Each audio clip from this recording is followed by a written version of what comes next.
आज हिंदुस्तान के स्वास्थ्य मंत्री मनसुख मांडविया जी ने राहुल गांधी जी को और राजस्थान के मुख्यमंत्री, जहां पर अभी तक भारत जोड़ो यात्रा थी, उनको एक खत लिखा और उस चिट्ठी में कोरोना का उल्लेख किया और मास्क की, सैनिटाइजर की, वैक्सीनेशन इत्यादि की बात करी भारत जोड़ो यात्रा के संदर्भ में।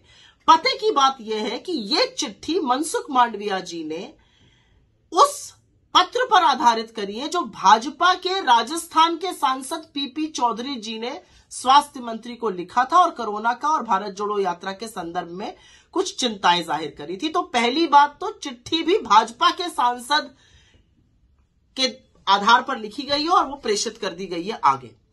हम बहुत अभिभूत हैं आपकी चिंताओं को देखकर, लेकिन हम उसी स्वर में आपसे यह भी पूछना चाहते हैं कि क्या यही आईना, क्या यही चिंता मोदी जी को भी बताई गई है? क्योंकि 2 दिन पहले तो वो त्रिपुरा में रैली कर रहे थे, ठीक ठाक भीड़ भी आ गई थी। तो क्या वहां पे कोरोना नहीं फैलेगा क्योंकि वहां पे महामानव चले गए? पहली बात। दूसरी बात, और मैं ये बड़ी जरूरी बात आपसे करना चाह रही हूं कि क्या हिंदुस्तान में कोरोना को लेकर कोई नए प्रोटोकॉल बनाए जा रहे हैं? क्योंकि अभी तक तो आप लोग अपनी पीठ ठोक के और सीना ठोक तान के कहते थे कि कोरोना पर हमने विजय पा ली। आज कहीं कोई नियम कानून ही नहीं है, चाहे प्लेन हो, चाहे ट्रेन हो, चाहे सार्वजनिक जगह हो, बिना मास्क के लोग आराम से घूम रहे हैं। इसका मतलब कोरोना नियंत्रण में है। और एक बहुत जरूरी बात यह भी कि क्या आपके मंत्रालय ने कोरोना के संदर्भ में कोई नए नियम और कानून बनाए हैं? खैर, यह आईना तो आपको भाजपा को भी दिखाना चाहिए, लेकिन जैसा कि अपेक्षित था, सरकार ने माहौल बनाने का काम किया और तुरंत चरण चुंबक चैनल्स और एंकर्स लगातार जुट गए कि कोरोना कितना बड़ा खतरा बन के खड़ा है। तो मेरे 2-4 आपसे सवाल हैं। अगर कोरोना इतना बड़ा खतरा बन के खड़ा है और पार्लियामेंट सेशन में है, तो पार्लियामेंट में इस पे चर्चा होनी चाहिए।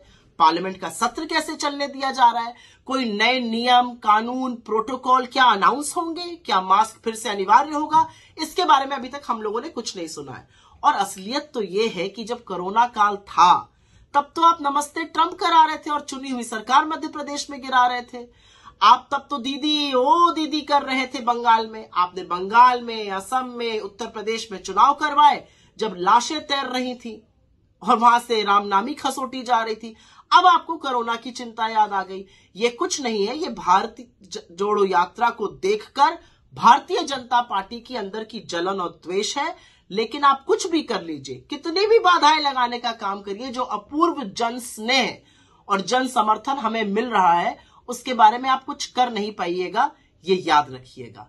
मैं सिर्फ इतना कहना चाहती हूं, संविधान की शपथ लेकर आप एक मंत्री बने हैं, भाजपा के इशारों पर नाचने वाली कठपुतली मात्र बन के मत रह जाइए। भारत जोड़ो यात्रा को कोई ताकत रोक नहीं सकती है। नमस्कार, मैं हूं मानक गुप्ता।